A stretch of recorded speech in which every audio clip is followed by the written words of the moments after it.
So hello and welcome बच्चों। चलिए हम शुरू करते हैं आपका मैथ जो है चैप्टर नंबर 2 फ्रैक्शन का इंट्रोडक्शन। आज बताएंगे, थोड़ा बहुत इंट्रो करवाएंगे फ्रैक्शन से। ठीक है, फ्रैक्शन है क्या, हम उसे क्या कहते हैं, फ्रैक्शन किस लिए उपयोगी है और ये ज़रूरी किस लिए है और हम संख्याओं में इसे क्यों पढ़ते हैं। ठीक है, सबसे पहली बात तो फ्रैक्शन एक नंबर है।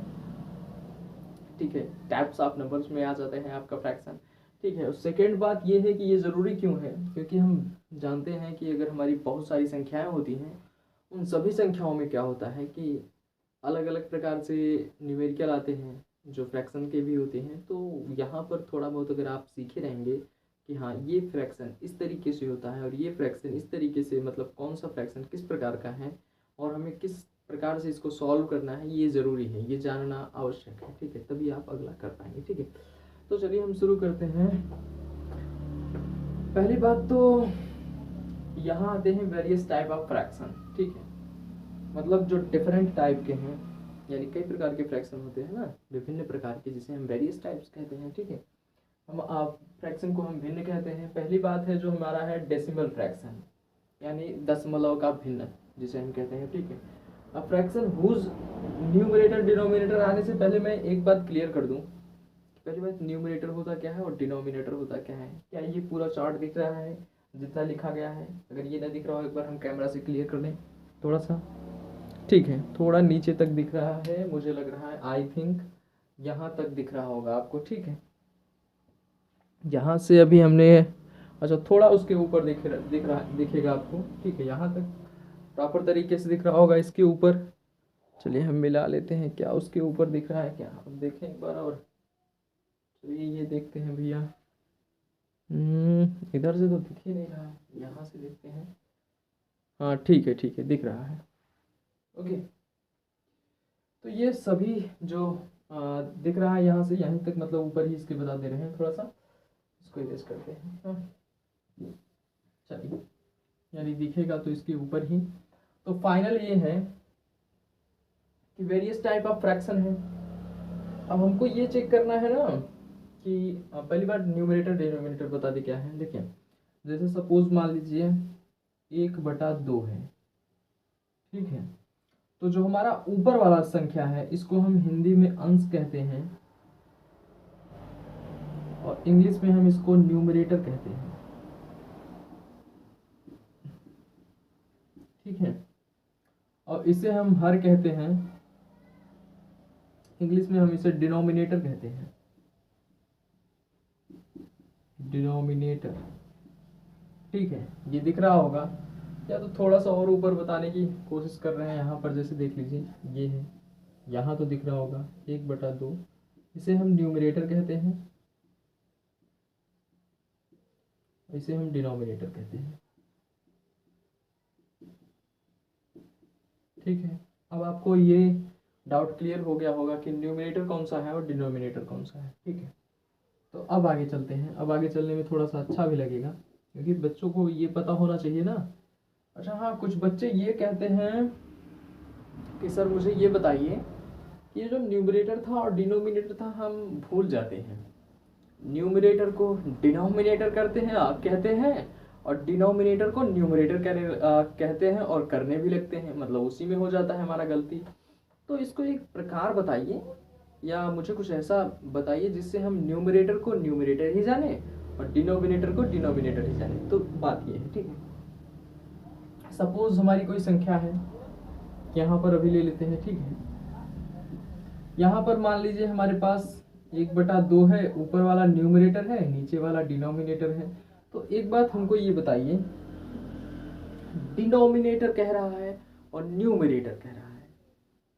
न्यूम से पहले आप ऐसे कर लेंगे नाम, मतलब मेरा नाम पहले आएगा, और जो दूसरे का नाम है डी, मतलब दूसरे का नाम है वो बाद में आएगा, डी से दूसरे। ठीक है, मेरा नाम फर्स्ट वाले में, नाम इसको कर देते हैं। ठीक है, और डी दूसरे का नाम। अच्छा, सभी चाहते हैं कि जो मेरा नाम है वो पहले आए, तो जब न्यूमरेटर की बात आएगी तो वो ऊपर रहेगा, और डिनोमिनेटर यानी दूसरे की नाम की बात आएगी तो वो नीचे रहेगा। तो डिनोमिनेटर न्यूमरेटर कंफर्म हुआ कि न्यूमरेटर हमारा ऊपर वाला होता है और डिनोमिनेटर हमारा नीचे वाला होता है। डिनोमिनेटर मतलब दूसरे का नाम, ठीक है। तो इस तरीके से हम ये कर लेंगे। चलिए अब ये न्यूमरेटर डिनोमिनेटर कंफर्म हो गया होगा। और कहीं पर डाउट हो तो कमेंट में करिएगा। अगर मुझे लगेगा ज़्यादा लोग कमेंट कर दे रहे हैं तो मैं उसका रिप्लाई भी दे दूंगा अच्छे से, ठीक है। तो पहले चलते हैं हम डेसिमल फ्रैक्शन। डेसिमल फ्रैक्शन है क्या? A fraction whose denominator is any of the number 10, 100, 1000 etc is called a decimal fraction। देखिए डेसिमल फ्रैक्शन क्या है? वह भिन्न यानी जिसका, डायरेक्टली समझ लेते हैं, जिसका हर यानी डिनोमिनेटर, वह भिन्न जिसका डिनोमिनेटर मेरा क्या है, 10 रहे, 100 रहे, 1000 रहे, etc रहे, ये मेरा क्या हो जाएगा? डेसिमल फ्रैक्शन, ठीक है। जैसे 5/10, ठीक है, 15/100, 125/1000 या 1250/10,000, कुछ इस तरीके से रहेगा तो मेरा दशमलव भिन्न कहलाएगा यानी डेसिमल फ्रैक्शन कहलाएगा। ऐसा क्यों कहलाएगा? क्या कोई रीज़न है क्या सर? जी देखिए शुरू में आ जाते हैं हम। अगर हम क्या करते हैं, इस जीरो को काट देते हैं तो यहाँ पर मेरा दशमलव लग जाएगा, नॉर्मल सी बात है। अब यहाँ पर 2 जीरो है, नीचे ऊपर क्या है 15 है। अगर हम एक जीरो काटेंगे तो एक दशमलव यहाँ, एक जीरो और काट देंगे तो ये दोनों संख्याओं के इस तरफ लग जाएगा, ठीक है। तो ये हमारा दशमलव का भिन्न हो यानी डेसिमल फ्रैक्शन हुआ, नॉर्मल सी बात है, ठीक है। चलिए अब मुझे लग रहा होगा कि आपको दशमलव यानी डेसिमल फ्रैक्शन, दशमलव का भिन्न समझ में आ गया होगा कि जिसके denominator, a fraction whose denominator is any of the number 10 आए, 100 आए एंड 1000 आए या ईटीसी इसी तरीके से आए, 10 आपका आ जाए या फिर 100 आ जाए, 1000 आ जाए, 1,00,000 आ जाए, 10,000 आ जाए, 1 करोड़ आ जाए, नीचे आ जाए, वो डिनोमिनेटर मतलब दूसरे का नाम नीचे रहेगा, ठीक है, और न्यूमरेटर मतलब अपना नाम पहले रहेगा। तो इस तरीके से आपको याद करना है। तो फाइनल अब पता चल गया होगा कि ये दशमलव में आ जाएगा। अच्छा हाँ, अब आपके दिमाग में एक और संख्या चल रही होगी कि सर ये बताइए, ये 1250 है, अगर यहाँ केवल 50 कर दिया जाए तो क्या होगा? तो देखिए पहली बात तो अब यहाँ पर देखिए 4 जीरो है तो 4 जीरो के इधर दशमलव लग जाएगा। लेकिन अभी आपने क्या कहा है कि सर ये 2 जीरो अगर कट जाए, ओनली 50 बाई कितना है 10,000 है, तो हमारा क्या रहेगा? तो देखिए 2 दशमलव के बाद तो जीरो लगेगा, लेकिन एक जीरो और बढ़ जाएगा तो ये दशमलव 4 अंकों के बाद यानी 0.0050 आ जाएगा। कंफर्म? चलिए पहला आपको समझ में आ गया होगा मुझे लग रहा है।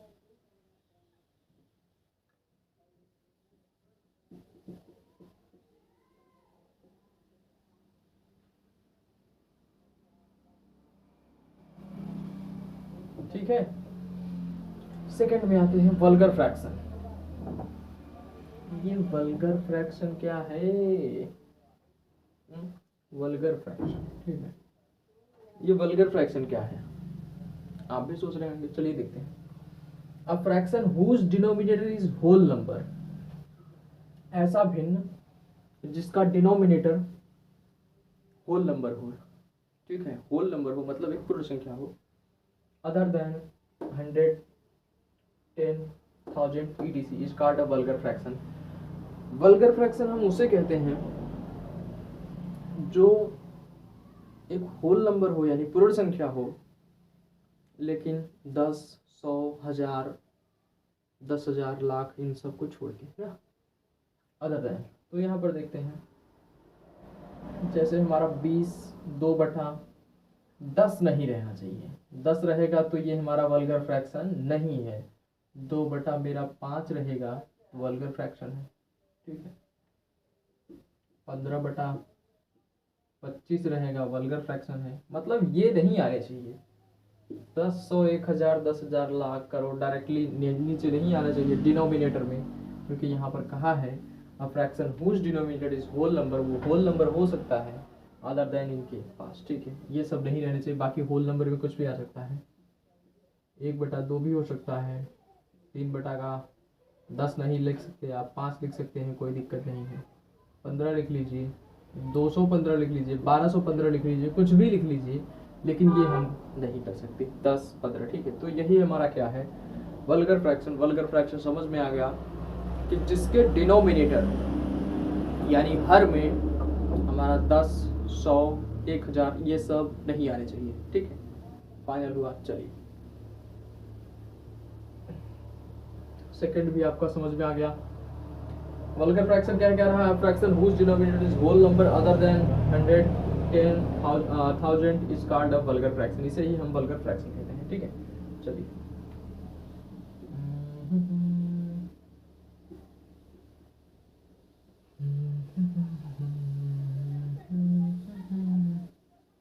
ठीक है, अब आते हैं भैया प्रॉपर फ्रैक्शन। ये प्रॉपर फ्रैक्शन क्या है, पहले आप जानते हैं क्या प्रॉपर फ्रैक्शन? यस सर जानते हैं, तो कमेंट में लिखिएगा कोई एक प्रॉपर फ्रैक्शन। जादू है पूरा। देखते हैं प्रॉपर फ्रैक्शन। प्रॉपर का मतलब ही है प्रॉपर तरीके से, एकदम पूरा कंठस्थ रूप से, उसमें किसी भी तरीके का इधर उधर नहीं होना चाहिए। अब fraction whose numerator is less than, पहले ही बता दिया। न्यूमरेटर मतलब नाम, अपना नाम, कुछ भी हो सकता है, वो 1 2 3 4 10 20 50 60 लाख करोड़। ठीक है, is less than its denominator is called proper fraction। Denominator से छोटा होना चाहिए, वही हमारा प्रॉपर फ्रैक्शन होता है।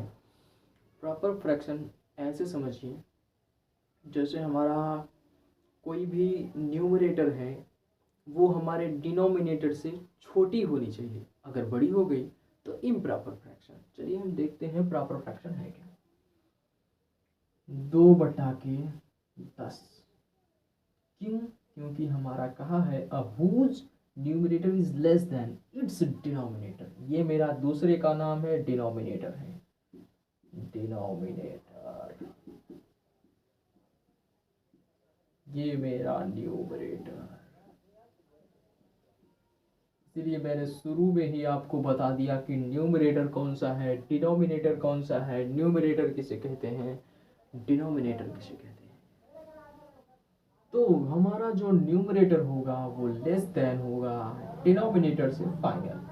2/5 भी हो सकता है, 15 भी हो सकता है, 151 भी, मतलब 151 भी हो सकता है, 1512 भी हो सकता है, कुछ भी हो सकता है। ठीक है, लेकिन क्या होना चाहिए, ये इस तरीके से नहीं रहना चाहिए, 20/2 नहीं रहना चाहिए, नहीं तो ये प्रॉपर फ्रैक्शन गलत हो जाएगा, ये इम्प्रॉपर फ्रैक्शन है। ठीक है, तो इस तरीके से नहीं रहेगा, इम्प्रॉपर फ्रैक्शन में चलेंगे तो बताएंगे आपको। ठीक, तो इसमें और लिखना चाहें तो 1/5, 2/15, 3/28, 4/40, इस तरीके से सभी आपके क्या हो जाएंगे, प्रॉपर फ्रैक्शन। ठीक है, तो इतनी बात समझ में आ गई होगी, इसे ही हम प्रॉपर फ्रैक्शन कहते हैं। चलिए भैया, आज का इंट्रोडक्शन कैसा लग रहा है? अच्छा लगे तो दोस्तों के साथ शेयर करिएगा चुपके से, जो पढ़ने वाला हो।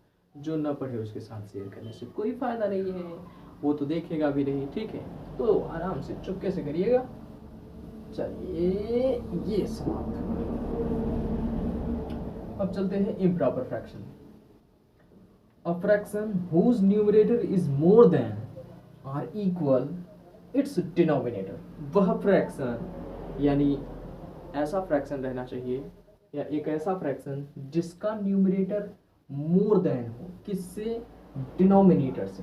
न्यूमरेटर डिनोमिनेटर कंफर्म हुआ, एक लिख कर छोड़ देते हैं ताकि बच्चों को कंफ्यूजन ना हो। 2/5 ही लिख देते हैं। ये हमारा क्या है, न्यूमरेटर, ये हमारा क्या है, डिनोमिनेटर। भाई डिनोमिनेटर क्यों लिखा जा रहा है, डिनोमिनेटर लिखाओ, डिनोमिनेटर। ठीक है, हाँ अब बात क्लियर हुई।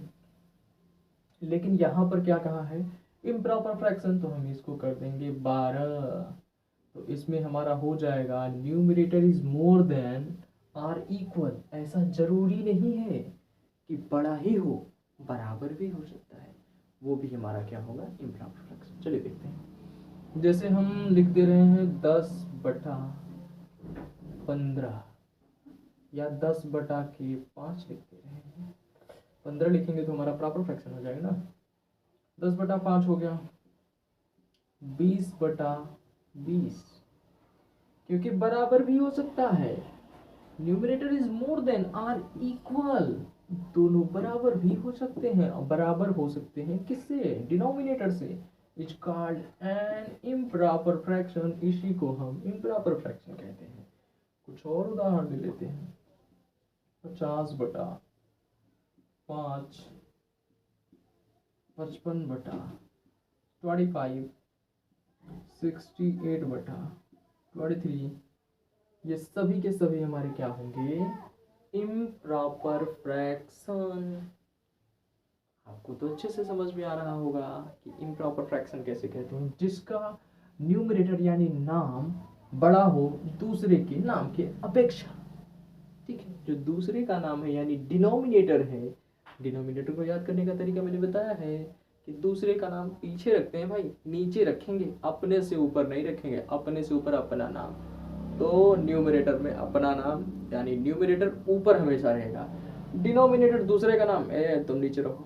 ठीक है, नीचे रखेंगे। Okay cool. तो ये सभी के सभी हमारे पता चल गए, ये इम्प्रॉपर फ्रैक्शन है। ठीक है, ओके आगे हम चलते हैं। इम्प्रॉपर फ्रैक्शन हो गया मेरा, अब बचा है मिक्स्ड फ्रैक्शन। वाह, ये क्या लॉजिक है, mixed fraction. A number which can be expressed as the sum of a natural number। वाह, कोई नेचुरल नंबर रहना चाहिए। ठीक है, ले लेते हैं। A proper fraction is called a mixed fraction। देखिए, नेचुरल नंबर हमारा कहाँ से चलता है भैया, एक से चलता है, जीरो से नहीं चलेगा। ऐसा देखिए, अगर आप लिखते हैं 0 सही 2/5 तो ये हो जाएगा गलत, क्योंकि मुझे नेचुरल नंबर चाहिए। तो 1 सही 2/5। अब आप पूछेंगे कि सर ये आपने नाइंसाफी क्यों की है, 2/5 ही क्यों लिखा है, यानी 2/5 ही क्यों लिखा है, 10/5 क्यों नहीं लिखा। क्योंकि बच्चे यहाँ पर कहा है a proper fraction, improper fraction का जिक्र नहीं करना है, और हम देख रहे हैं ऑलरेडी इम्प्रॉपर फ्रैक्शन। अब हम इसको कर देते हैं प्रॉपर फ्रैक्शन। ठीक, ये हो गया मेरा प्रॉपर फ्रैक्शन। अब देखते हैं दूसरा, 2 सही 5/10, ये भी हमारा क्या हो गया, मिक्स फ्रैक्शन। क्यों मिक्स फ्रैक्शन, एक तो हमारा नेचुरल नंबर एंड अगेन इसके साथ प्रॉपर फ्रैक्शन, तो ये सभी हमारा मिक्स फ्रैक्शन। इसको तोड़ने का तरीका क्या है, देखिए 2-3 तरीके बताऊंगा, आसानी से समझिएगा। दो, पहले गुड़ा उड़ा नहीं लगाते हैं भाई, नहीं चक्कर खा जाएंगे बच्चे। 2 का गुणा करना है 10 का गुणा 2 में, और यहाँ पर इसको प्लस करना है। ठीक है, अब बच्चों डायरेक्टली कोई कर सकता है ऐसे, 5/10 रहेगा, इस 10 को ऊपर ले जाएगा, गुणा 2 में कर देगा। जैसे 2 यहाँ लिखा है ना, तो आप ऐसे करेंगे 2 × 5 × 10, ऐसे तो हो जाएगा आपका गलत, तो यहाँ पर कर देंगे हम प्लस, अब बटा में 10। ठीक है, ये भी तरीका है, डायरेक्ट करिए। 10 दूना के 20 और 5 25/10, ये हो गया मेरा इम्प्रॉपर फ्रैक्शन। ठीक है, ये मेरा प्रॉपर फ्रैक्शन, ये मेरा टोटल मिला के मिक्स फ्रैक्शन। मिक्स फ्रैक्शन से हम चाहेंगे तो प्रॉपर फ्रैक्शन में नहीं जा सकते, इम्प्रॉपर फ्रैक्शन बनेगा, उसको काटेंगे तब हमारा बन जाएगा प्रॉपर फ्रैक्शन। ठीक है, तो इस तरीके से आप जा सकते हैं। चलिए थोड़ा सा और बता दें आपको मिक्स फ्रैक्शन, नहीं तो कहेंगे इसमें उलझाए हुए हैं। तो मिक्स फ्रैक्शन ऐसे देख लीजिए, जैसे 10 सही 3/6 भी हो सकता है आपका, तो ये प्रॉपर फ्रैक्शन है। 20 सही या 220 सही 50/100 भी हो सकता है, ये मेरा मिक्स फ्रैक्शन है। ये भी मेरा मिक्स फ्रैक्शन है, ये सभी के सभी मेरे मिक्स फ्रैक्शन है। तो अब समझ में आ गया होगा कि एक प्रॉपर फ्रैक्शन रहना चाहिए, उसके साथ एक क्या रहना चाहिए भैया, नेचुरल नंबर। यही तो कहा है a number which can be expressed as the sum of a natural number and a proper fraction is called a mixed fraction। उसे हम मिक्स फ्रैक्शन करते हैं सम ऑफ अ नेचुरल नंबर, ठीक है। नेचुरल मतलब प्राकृतिक संख्या रहनी चाहिए, ठीक है। तो मुझे लग रहा होगा यहाँ तक समझ में आ गया होगा इंट्रो, और कुछ बचा जो है fraction, various type of fraction में हम उसको समझा देंगे, ठीक है। तो आज के लिए इतना ही। लास्ट में ये कहना चाहूँगा कि बढ़िया से पढ़िएगा, क्योंकि आज का ये चलना कल दौड़ में शामिल करेगा। कल दौड़ में शामिल करेगा तो रेसर बनेंगे, यानी अच्छे पढ़ लिख सकेंगे, ठीक है। और छोटी छोटी बातें जानते रहेंगे, तभी आप अच्छे किस चीज़ को तोड़ना सीख सकते हैं। मैथमेटिक में और अच्छी अच्छी अभी हैं, बहुत सारी ऐसे फ्रैक्शंस हैं जिसे आप शायद ना देखे हों या देखे हों, तो उसको और अच्छे से तोड़ सकते हैं। तो अभी चलना जो सीख रहे हैं ना, अच्छे से सीखिएगा, और जो पढ़ने वाला दोस्त है उसी को शेयर करिएगा। Thank you.